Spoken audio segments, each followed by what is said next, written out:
Hello, hello, hello, everyone. Welcome back to another video. All right, let's see what we got for you right now. I've been wanting to post another K car for a while because I've been reading notes. A lot of people tell me they like those K cars, they find them attractive, which I do too. And if you live in parts of the world that we don't have K cars as new cars because they're not legal, because whatever reason, or the brand that they're probably making it is not in North America. Example like Daihatsu that's no longer in North America for quite a long time already. Well, these are main reasons why we don't have these cars. And plus, these cars somehow they don't qualify for even some states in United States. They're not even allowed to be on the roads like a regular car because they probably don't qualify for their safety, because it's quite small, probably. But again, I like them. So let's see what we got for you right now. We have a 143 scale, 2014 Daihatsu Hijet truck. Now, if you're familiar with the Daihatsu Hijet, they have made 11 generations so far. They have 11 generations of the Daihatsu Hijet. The Hijet has been on the market since 1960. This is a model that has been super popular in Japan. As you know, Daihatsu, I read Daihatsu and Suzuki are the main brands when it comes to K cars. And I believe so because those two brands, I always see them either as a little hatchback or a K truck or a K van. Other brands do it too, like Honda and Mitsubishi. But when it comes to K cars, I think Daihatsu and Suzuki are the main brands for. And unfortunately, at least in North America, which I'm talking about, not Mexico, because I think Mexico does have Suzuki. Unfortunately, in Canada or in the United States, Daihatsu or Suzuki are no longer in the market for us to buy. And I say unfortunately because I think they're nice little cute cars and probably they're economical and probably a lot of families that cannot afford a $20,000 car, maybe a little K car could go for like 10,000 or 12,000, and you're able to buy a new car that's affordable. That's just my thought. Now, this generation is not the latest. This is the one before.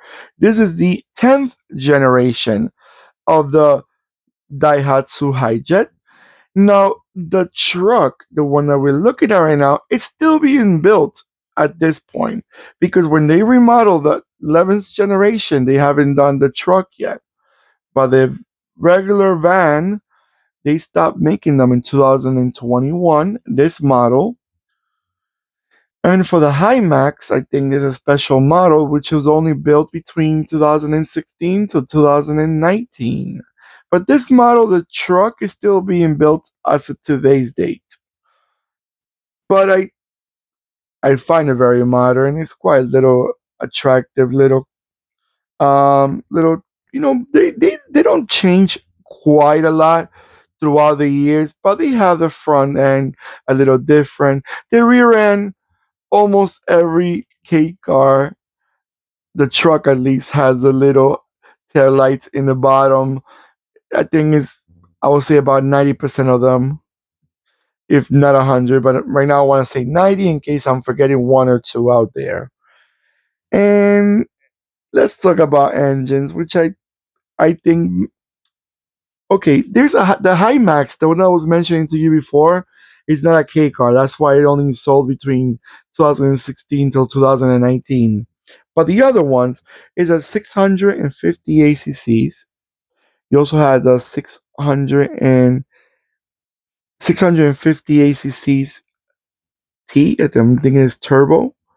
And then they changed it to 1cc more, which is 659 cc's. Transmission. There's a 5 speed manual or a 3 or 4 speed automatic CVT. And that was for the truck model and also for the models that were 2000 to 2021 till 2000 and till 2024, which is present right now. But the from my understanding, that the truck was the only one that had the automatic, not the regular van. Hmm.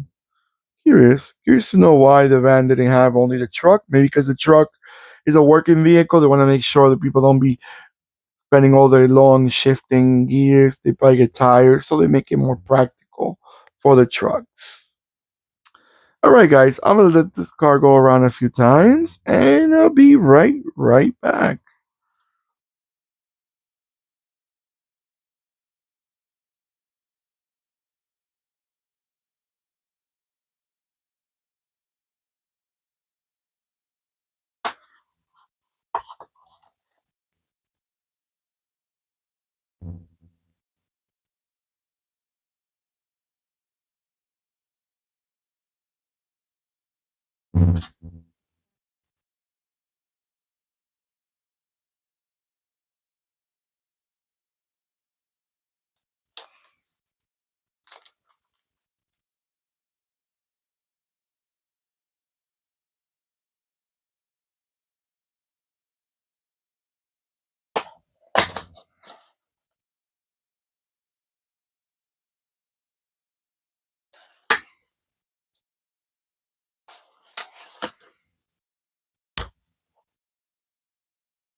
All right, guys, what do you guys think about these little K trucks?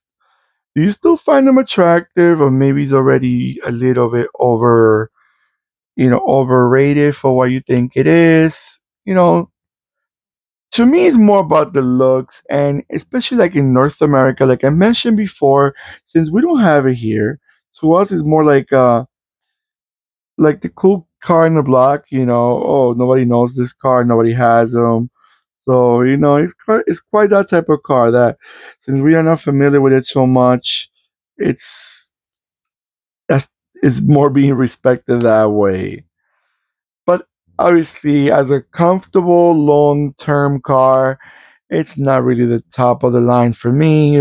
It's more about, like I said, the looks, and even cargo wise, really cannot, for the type of roads that we have here in North America. It's not really the most. I don't wouldn't trust carrying heavy stuff in a car that probably weighs not too much more than another K car that you feel like you are not the safest on the road. What I'm trying to say, I don't know how much weight can that car carry, the truck carry. Maybe probably more than what I think, but still, I wouldn't feel comfortable dragging a car like that, a heavy load with such a small engine. All right, guys, don't forget to click and subscribe, like I always mention, and don't forget to click the bell next to the subscribe button that will remind you when I'm posting more videos. Comment below. What do you guys think about these Daihatsus? You like them? Did you find them attractive? Are they sold in your country? Also, don't forget to give me that beautiful thumbs up that I always appreciate. Thank you so much. Thank you for your support. And I'll see you on the next video. Goodbye.